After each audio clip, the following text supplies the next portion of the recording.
ஒரு அண்மை செய்தி. தமிழகம் முழுவதும் உள்ள அரசு அலுவலகங்களில் நடைபெறும் ஊழல் முறைகேடுகள் தொடர்பாக தமிழக அரசு என்ன நடவடிக்கை எடுத்துள்ளது என உயர்நீதிமன்றம் கேள்வி எழுப்பியுள்ளது. இது தொடர்பான கூடுதல் தகவல்களை தருவதற்காக நமது தலைமை செய்தியாளர் சிவா இணைப்பில் இருக்கிறார். சிவா, வணக்கம். உங்க கூடுதல் தகவல்களை சொல்லுங்க.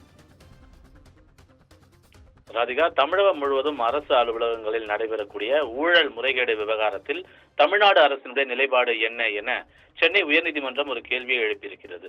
குறிப்பாக புதுச்சேரியைச் சேர்ந்த கோகிலா என்பவர் சென்னை உயர்நீதிமன்றத்தில் ஒரு மனுவை தாக்கல் செய்திருந்தார். அதில் புழல் சிறையில் தண்டனை கைதியாக உள்ள தன்னுடைய கணவர் சிறையில் பார்த்த வேலைக்காக அவருக்கு வழங்கப்படக்கூடிய ஊதியம் 4 மாதங்களாக வழங்கப்படவில்லை என்று கூறியிருக்கிறார்.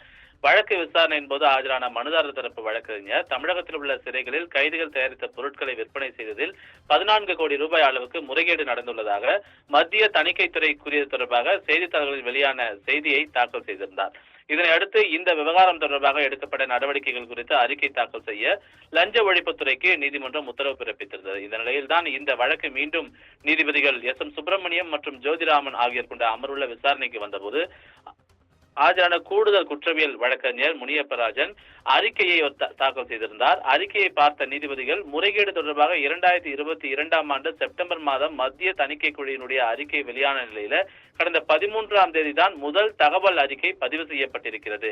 இவ்வளவு நாட்கள் ஏன் நடவடிக்கை எடுக்கவில்லை என்ற ஒரு கேள்வியை நீதிபதிகள் எழுப்பியிருக்கிறார்கள். தமிழகம் முழுவதும் அரசு அலுவலகங்களில் நடைபெறக்கூடிய ஊழல் முறைகேடுகள் தொடர்பாக அரசினுடைய நிலைப்பாடுதான் என்ன என்ற ஒரு கேள்வி எழுப்பியது மட்டுமல்லாமல் இதுபோன்ற புகார்களை அரசு தீவிரமாக எடுத்துக்கொள்கிறதா என்ற ஒரு கேள்வியையும் எழுப்பியிருக்கிறார்கள்.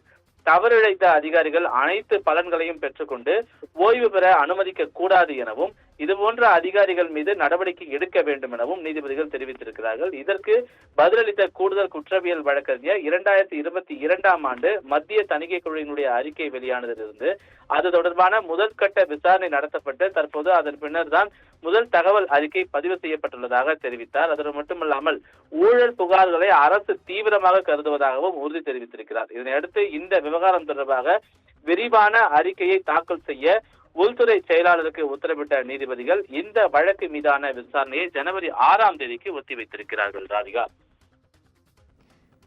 உங்க தகவல்களுக்கு நன்றி சிவா.